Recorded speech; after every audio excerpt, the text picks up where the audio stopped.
Bom, quando a gente fala de El Niño, a gente fala de possibilidade de inflação também por causa dos alimentos, da produção rural e etc.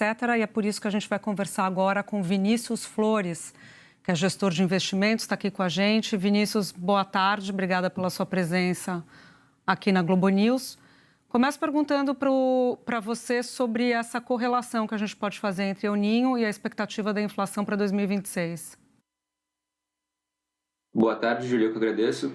Bom, o El Niño ele é um claro fenômeno que causa um choque de oferta nos alimentos, então atrasa algumas das safras, ele pode fazer com que aconteça uma quebra de safra no milho, na segunda safra de milho, ele pode atrasar a safra de soja, pode impactar negativamente também o café, ou seja, diversas commodities agrícolas que o Brasil exportam, elas são afetadas negativamente à oferta. Com isso, é claro, a gente tem a perspectiva de uma inflação mais alta no segundo semestre, algo em torno de 30 a 40 basis points, ou seja, 0,3 a 0,4% de um nível maior no IPCA, e em torno de 0,9 a 2%, 2,5%, especificamente nos alimentos. Então, é claro que é um impacto negativo na inflação. A gente vem agora de uma Bolsa Brasileira que comemorou na sexta-feira uma inflação de 0,16% no mês para junho IPCA, que tinha sido bem alto em maio, 0,58%, e agora tem uma inflação nos últimos 12 meses de 4,64%, ou seja, mais próximo do teto da meta de 4,5%.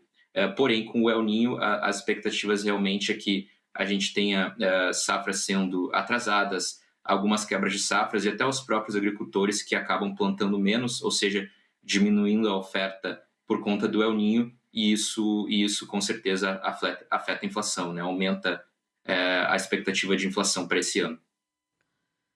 Vinícius, queria te ouvir também sobre os dados de inflação do mês de junho, que fechados mostraram, por outro lado, uma desaceleração da inflação calcada na questão do preço dos alimentos. Por exemplo, o café teve uma safra maior e ajudou a levar os índices para baixo.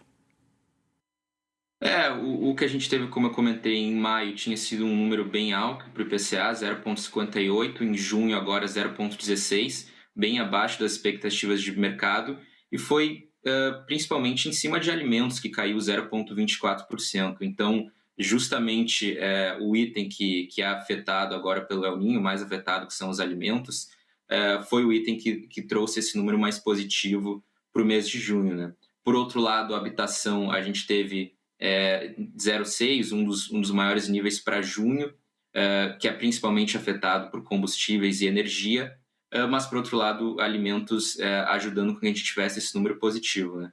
Então, um número positivo agora, isso refletiu positivamente as expectativas de que a gente tenha possivelmente agora em agosto o Banco Central cortando a taxa de juros novamente, essa é a maior expectativa do mercado, e agora com o El Niño, o que pode acontecer que o Banco Central tenha que esperar um pouco mais para reduzir as taxas, possa fazer uma pausa, porque o que a gente vê realmente é que esse El Niño pode ser um dos maiores de todos os tempos. Quando a gente observa os dados olhando em 2023, que foi o último El Niño que a gente teve, a temperatura média do Pacífico estava 0,1 graus Celsius a mais do que a média. Agora, para os meses de abril, maio e junho, já está 0,5. Então, isso aliado aos estudos norte-americanos da Coreia do Sul, realmente que a gente pode ter um El Niño forte, vão contribuir para essa maior inflação nos próximos meses, né? Sem dúvida, Vinícius, queria te ouvir também sobre o impacto disso nos juros, né? O que a gente pode esperar dos juros desse ano, uma pressão enorme, inclusive política, em cima do presidente do Banco Central. O que a gente pode esperar dos juros, como eu falei, por se tratar de um choque de oferta e não um choque de demanda, ou seja, não é porque a economia está fortemente aquecida que a inflação está aumentando, mas vai ser um fator de oferta por conta dessa questão climática. O que o Banco Central deve fazer, na minha visão, é, no máximo, aguardar mais, mas ainda cortar a taxa de juros ao menos uma vez esse ano, chegando em 14%. Agora, é claro, caso se materialize um El Niño muito forte mesmo, aí sim o que pode acontecer é o ciclo de corte ser já interrompido, o Banco Central ficar em pausa. Então, para os juros, na sexta-feira, com esse índice de inflação menor que a expectativa, a curva futuros de juros ela baixou, e isso foi muito positivo para as ações brasileiras. mas agora a gente tem dois eventos. Primeiro, o El Niño, e o segundo, o conflito no Irã, que ainda não foi resolvido. E esse impacta mais que o El Niño, porque são preços de combustível, preço de energia, impacta toda a cadeia de alimentos, de transporte. Ele pode ser bem ruim para os juros, né? Faz com que a taxa de juros possa continuar mais alta por mais tempo, né? Então, o Banco Central está olhando para esses dois fatores, El Niño e ainda o conflito no Oriente Médio que não acabou, e levando isso em conta para decidir se ainda corta ou faz uma pausa nesse ciclo de cortes, né? E você acredita no 0,25 já na próxima reunião? Dessa diminuição dos juros que você vê até o final do ano, seria possível já agora? Eu acredito que sim.